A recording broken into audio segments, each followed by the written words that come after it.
Hey, everybody, and welcome to Your Spiritual Best Friend. I am your host, Josh Sanchez.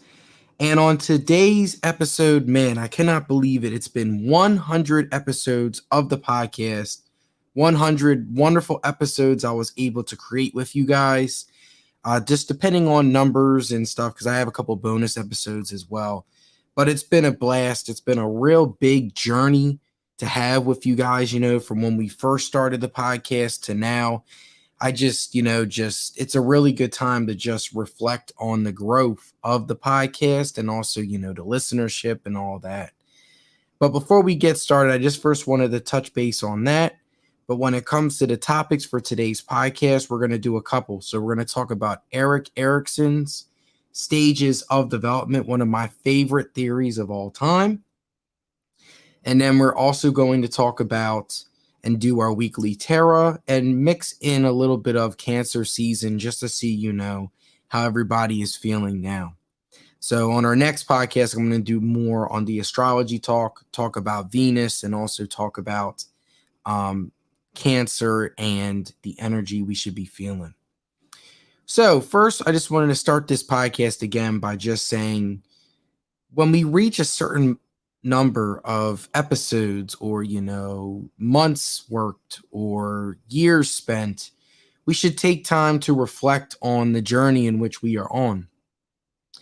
And I must say that now that we reached 100 episodes for this podcast, it just shows you again just the overall growth and, what I have learned from my first episode here to now, and interviewing a bunch of guests and interviewing a bunch of people. And it's been a blast, and you really need to appreciate the journey. So to reach 100 episodes, it's been great, and I ain't stopping anytime soon. So part of the conversation, if you guys have any questions or, any favorite episodes or any favorite podcast episodes I created, feel free to message me or email me, because I've talked a lot about grief. I've talked a lot about anxiety, depression, man, just so much stuff, spirituality, astrology. It's been great. So I just want to say again, thank you to the listeners for helping me reach 100 episodes, for keeping me going. Because there's definitely been times, where I have questioned, like, hey, should I keep doing this, and the fact that you guys continue to pour in the support and all of that stuff, it's really been great. So I just want to say thank you guys for helping me reach to 100 episodes. So hopefully, you guys can continue to enjoy this podcast, and hopefully you're learning something new. That's the whole point of this podcast. But without further ado, now that I'm done doing a little congratulations for the podcast, let's get started with the big topic of today's podcast, which is Erik Erikson's stages of development. So when I first saw this story or this theory, when I learned in undergrad, I learned a little bit of it in high school. I love this theory because I think it makes so much sense. So we're going to go through each stage. So pretty much what Erik Erikson believed in is, like depending on what age we are in and depending on like what we experience during these stages, like we're meant to learn something from each stage. So mastery, it leads to ego strength. So this is all involving building our sense of ego, building our sense of self. And what happens is if there's been conflict during these stages, it might put a strain on our ego and our own self-discovery. So the first stage we're going to get into is the infancy stage. So this is from birth to about 18 months. So the big thing here is trust versus mistrust. An important event to think about is eating, right? So when we are in our first 18 months of life, right, like we're learning to trust our adults because they're taking care of us, right? So hopefully, we're getting the care that we need in that first 18 months. Because if not, our sense of hope can really, be put on the back burner. That's the big thing here. So you have your kids that develop that trust early, and you have your kids that don't, that have to learn as they get a little bit older to trust and find that sense of hope. So that is the first stage, the infancy stage, right? So trust versus mistrust, right? So the outcome of this before we go to the next stage is if a child successfully develops trust, the child will feel safe and secure in the world. Caregivers who are inconsistent, emotionally unavailable, or even rejecting to contribute to the feelings of trust will result in fear and a belief that the world is inconsistent and unpredictable. So that first stage is definitely a real big one that I just wanted to highlight for you guys. The second stage we're going to get into is autonomy versus shame. So this is around 2 to 3 years old. So this is where, again, potty training, right? Like we're learning how to use the potty, and this can really help us build that sense of trust, right? And finding that sense of balance. But one of the outcomes that's big during this time period is children who often struggle with this, who are shamed of further accidents, may be left without a sense of personal control. Success during this stage of psychosocial development leads to feelings of autonomy. Failure results in feeling of shame and doubt. So this is, again, feeling that sense of accomplishment, right? I mean, when we are potty training, right, there is a lot of shame in terms of, when we make accidents on ourselves, right? So being able to acknowledge that is a big first step. So that is the second stage of the theory. The third stage, and this usually occurs, right around the early preschool stage, my fault. So from 3 years old to 5, this is initiative versus guilt. This is, again, the idea of exploration, and the outcome is finding the purpose. So when it comes to this stage, a major theme is the development that the children need to begin asserting control and power over their environment, right? So you guys know, like when we're younger, like we might feel like we don't have that control, like our parents or loved ones or even family members, it can be very hard to find that control. So during this stage, it's important for these kids to find that. So this is where, again, they're asserting control and power over their environment and over their environment. Success in this stage leads to a sense of purpose. Children who try to exert too much power experience disapproval, resulting in a sense of guilt, feeling guilty for speaking out and speaking up, right? So this is all, again, about finding that balance. The next stage, stage number 4, as we continue this theory, is the school age stage. So now the first 3 stages, they're kind of close in years. Now here's where we start to get a little bit longer stages here. So we have the school age stage. This is from ages 6 to 11 years old. And the big thing here is industry versus inferiority. Inferiority, my fault. So again, this is when school is starting, right? And this is building that sense of confidence, right?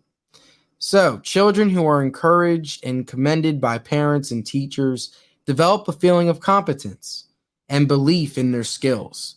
Those who receive little or no encouragement from parents, teachers, or peers will doubt their abilities to become successful. So again, this is all about getting that validation from others. This one is a big stage, right? Because we're in school, we have teachers, we're getting grades, right? We're getting testing on our academic skills. So building that sense of self, right? And getting the validation from others that we are doing a good job is so important. And the ones that don't, again, it can really struggle with confidence. The 5th stage, so this is from ages 12 to 18 years old. So this is adolescent stage. So this is identity versus role confusion. The big event here during this stage is social relationships, and the outcome is fidelity.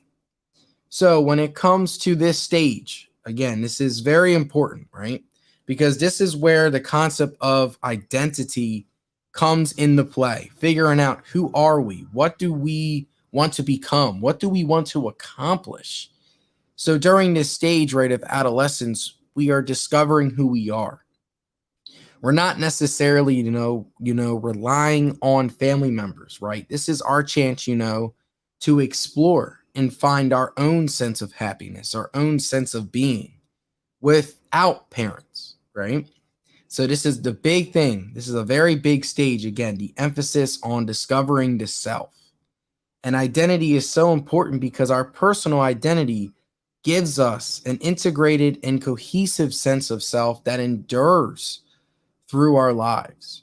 Our sense of personal identity is shaped by our experiences and interactions with others. And it is this identity that helps us guide our actions, beliefs, behaviors as we age.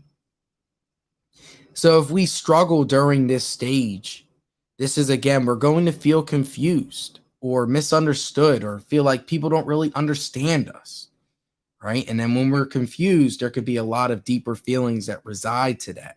So just keep an eye on that idea of confusion, okay? The next stage we're going to get to is intimacy versus isolation. So during this stage, this is around again, this is young adulthood. So this is age 19 to 40 years old. So this is where, again, relationships play a big part and love is a huge outcome here, right? Because this is where we're forming these deep relationships. If we're getting married during this time period for the most part, right? So this is all, again, just building that validation, right? So remember, though, that each step builds on skills learned in previous steps. Erikson believed that a strong sense of personal identity was important for developing intimate relationships. Studies have demonstrated that those with a poor sense of self tend to have less committed relationships and are more likely to struggle with emotional isolation, loneliness, and depression.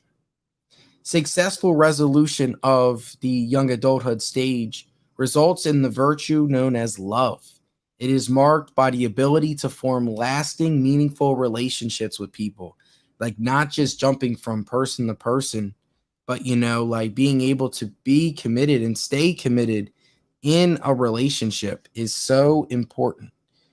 So that is something that I just want you guys to think about.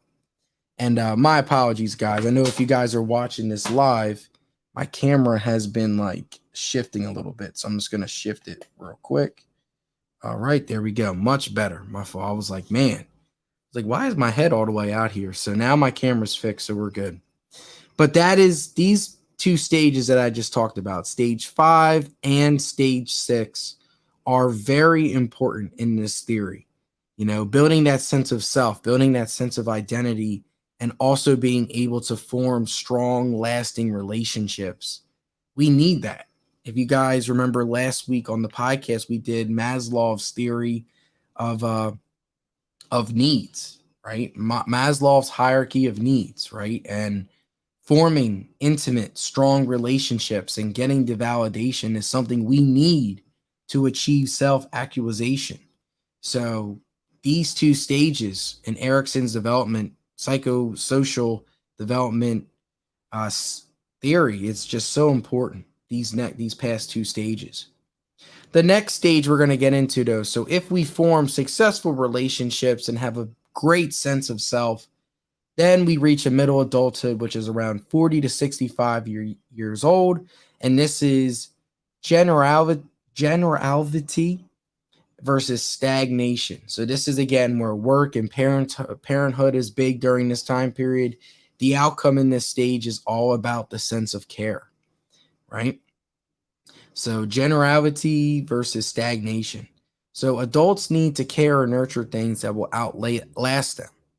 So again, during this stage, right, care is achieved when the stage is handled successfully, being proud of your accomplishments, watching your children grow into adults, and developing a sense of unity with your life partner are important accomplishments during this stage. Because, it's very awkward when, you get to see your kid grow into the person that they become, right? And as parents, part of the job is, to give them a life in which, they can discover and find stuff about themselves, So depending on how parents have been parenting, you will start to see the results of how you were parenting. So that is a big one. And then the last stage of this theory, just to wrap up everything, this is from 65 years and up, is the maturity stage. So this is ego integrity versus despair. During this time period, there's a lot of reflection on life. And the thing you're supposed to gain out of all of this is wisdom.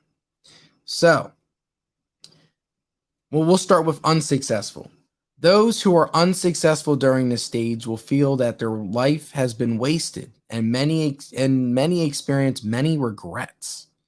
The person will be left with the feelings of bitterness and despair. But those who feel proud of their accomplishments will feel a sense of integrity. Successfully completing this phase means looking back with few regrets and a general feeling of satisfaction. These people attain wisdom even when confronting death, right? Because a lot of people are scared of dying. A lot of people fear the concept of death. Once we reach that self-actualization in Maslow's hierarchy of needs, we become at peace with ourselves. And this theory is also highlighting that as well. So one of the things when it comes to this theory, where there's been some backlash in Erikson's theory. So we just went through all the stages, let me know what stage really stood out to you guys the most.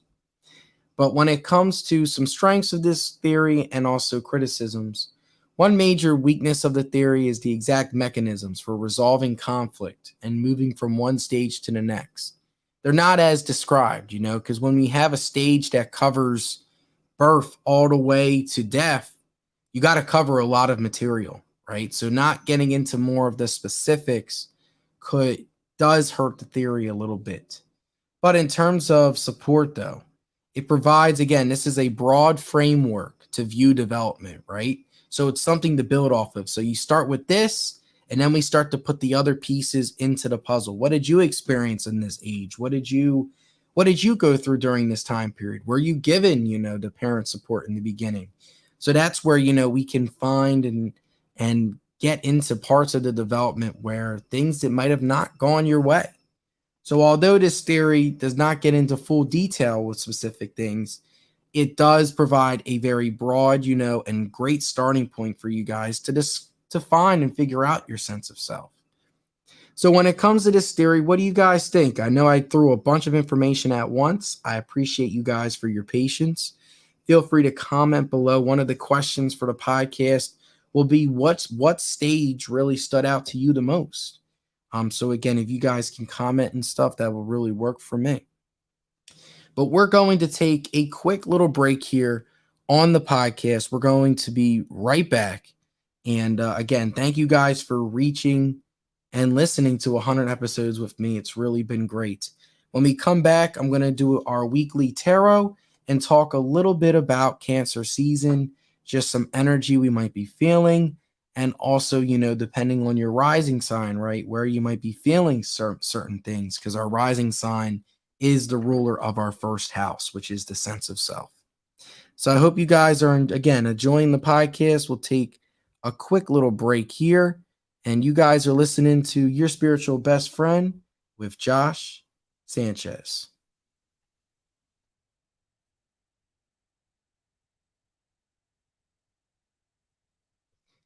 Hey everyone, this episode is brought to you by Podcash as a collaboration between Racket and Stir. Podcash gave away over $100,000 to up-and-coming podcasters as a way to support insanely creative and inspiring podcasters. We know how difficult it can be to get a podcast off the ground and running, but with Podcash, it's a great way to get cash, and best of all, it's all free for your podcast.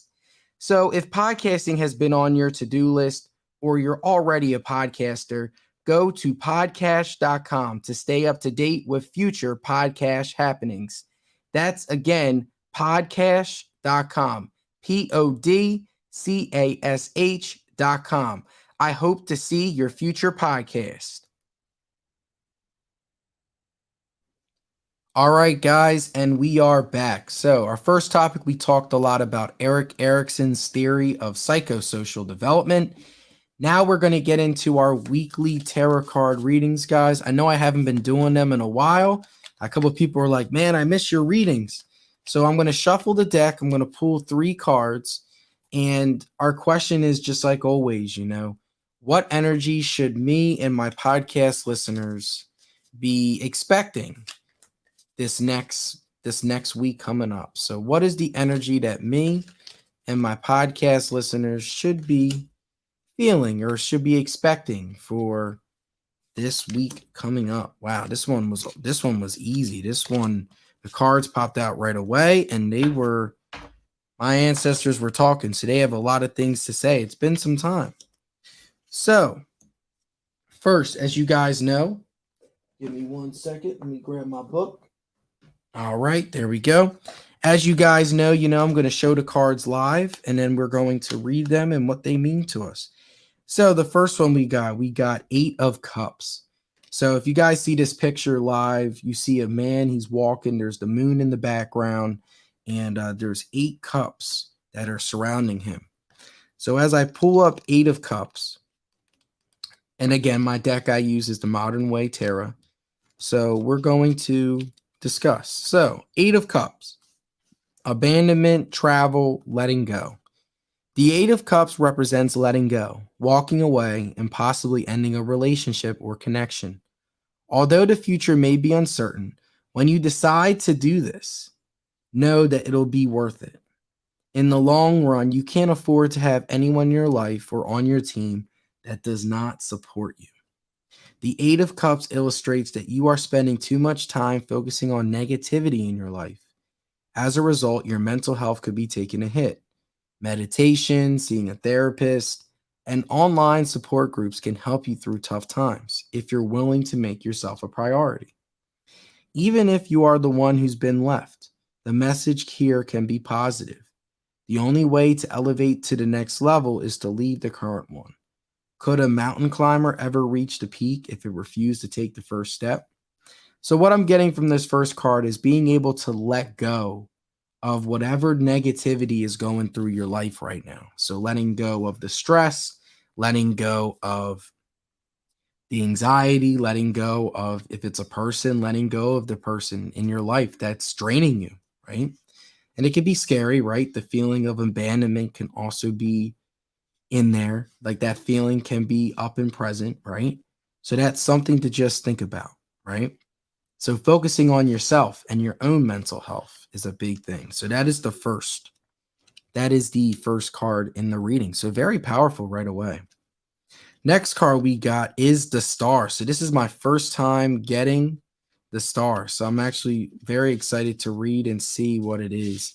So XVII. So the Star, hope, renewal, creativity, and inspiration, healing. Legend has it that you're seeing a falling star and make a wish. It will come true. Are you in need of a glimmer of hope? In a reading, the star is just that. Optimism, hope for the future, and renewed faith are all embodied by the star. So it is no surprise that it ushers in calm and peace. If you have been having a tough time, you will soon regain your motivation and rise to the top again. The star in the tarot is the light at the end of the tunnel. Thankfully, you have almost come to the other side of the hurdle in your way. What is it that you're trying to heal from? The star wants you to open your heart, realize your inner strength, and have faith that the best is yet to come. So this is another thing too. So the first card, right, being able to let go, right? But also, when you have the ability to let go, right, you have that new sense of creativity, that hope, right? You're healing yourself. So the star, again, if you have a wish, now is the time, this upcoming week, right? Try something new, right? Like, what have you learned from healing? What have you learned from letting go? That is the whole concept of this star. It's a major arcana card and it's great. And I feel the energy of it. So hopefully you guys are too, listening and following the podcast, whether it's on video or also on, audio. So the star. So far again, and just showing you guys the card, the card, if you guys can see, it's a woman sitting and you have a bunch of stars in the background. So it's great. The next one we got is the Page of Pentacles. So far, again, our first two cards have been very uplifting. So the next one, Page of Pentacles. So if you guys see, it's a guy right there. This is our third card of the reading. So Page of Pentacles. Sticking to goals, particularly particularity and manifestation. The Page of Pentacles symbolizes a growing awareness of the value of material possessions, career, and physical health, and how to increase these materials' blessings. You are open to new opportunities and making your dreams a reality by getting the ball rolling. This card tells you that you have all it takes to manifest your dreams and spell success, but only if you stay focused and grounded in what you're about to set out to achieve. Make sure you have a clear plan and stay grounded. This will help you look for the next realistic and achievable step forward. Your practical approach and common sense will lead you to the solution that works. So this last card focuses on, sticking to the plan, right? So whatever new wish or new hope or new thing you're learning from the star, tap into that and stay grounded while doing that. You will find your answers if you stick to common sense and a practical approach, right? So we can't get into so much of the feeling, right? Because when we go by feeling, it has to make sense, right? So these three cards, this reading overall takeaways. The first card, right, talked a lot about letting go, feeling abandoned, right? It's like feeling of, dang, like if I let this person go, like who am I? But the star, so the star is once you let go, the star, is new hope, new horizons are in the surface, whether that's a new career change or, a new beginning. So tapping into that, you're going to see the end of this long work you've been doing. But while doing that, staying grounded, asking yourself, does this make sense? Staying practical while going through all this, because good things are coming. So that is our tarot card reading of the week. Again, so we have 8 of Cups. You guys see here, 8 of Cups, the Star, and Page of Pentacles. So 3 wonderful cards. Thank you, ancestors, again, for giving us another great reading. This is, again, the energy we're going to be feeling this week. Let me know how you guys feel about this reading as well. So I'll make sure to put the reading in the show description. So I'll put the cards in there and see, how you guys feel. But to wrap up this podcast for this week, because I'm going to start posting on a consistent basis again. Overall takeaways. We have Erikson's stages of psychosocial development. Ask yourself, have you had any trouble in your life through each stage? And how do you think that's affected you? And also with this tarot card reading, right? Being able to let go. The more we can let go, the more we're healing within ourselves, the more we're getting close to accepting who we are and whatever situations we are experiencing, both positively and negatively. Denial is a huge defense mechanism. We can deny the realities that are happening to us. But part of us being able to grow is being able to accept whatever it is that we are facing. So the ability, again, to let go is huge during this time period. So stay focused, trust yourself, and love yourself, guys. At the end of the day, the relationship with yourself is the most important relationship in your life. Remember that. All right, so to wrap up, we're to a little bit of Cancer season, just because I know I have not been doing as much astrology on this podcast, and I apologize. It's been definitely a lot has happened this past month. It's been a long journey for myself, and I needed a break from the podcast for a little bit. But Cancer season, right? Cancer is ruled by the moon, so it's all about caretaking and nurturing, right?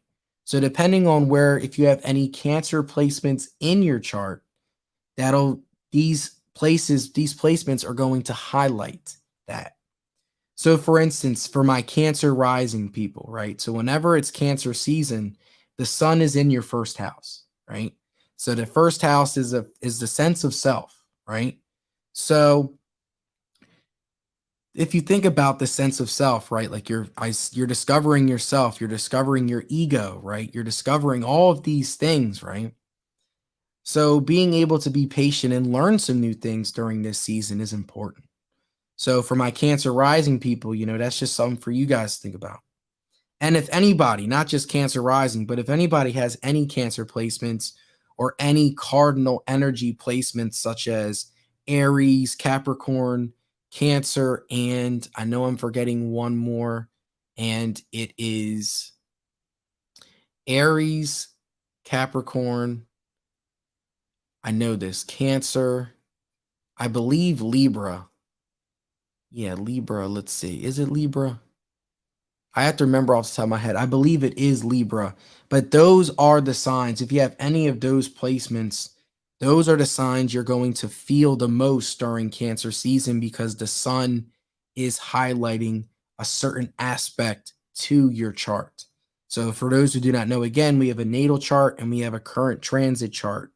The transit chart is what's currently going on in the world that is affecting your natal chart, which is the chart in which how the planets were when you were born. So that's a little like just a quick little rundown. I don't want to get too in depth. For our next podcast, I'll talk more about that. I apologize for all my Gemini friends and my Gemini family members. I know you guys wanted a whole podcast on Geminis. So I will see if I can add that a little bit to the mix as well for next week's podcast. But if you guys haven't done so already, please like, rate, and subscribe to the podcast on Apple Podcasts, Spotify, wherever you guys listen to the podcast. Your subscriptions and also ratings and comments will really help boost the podcast overall. If you haven't done so already, check out my social page as well on Instagram for your spiritual best friend. I'm trying to get the follower count up a little bit more on that page. And also, guys, I am doing tarot card readings and I'm also doing astrology charts. So if anyone is interested in getting a reading done while also mixing in a little bit of counseling in the process, let me know. Prices vary depending on your income, and I'm willing to help you guys out. I'm going to start going to local crystal shops too. So I will post that all on my page. So that'll be a big special announcement once I get a position at one of these spots. But I hope you guys again have a wonderful rest of your week. You stay safe. And this is Josh officially signing off.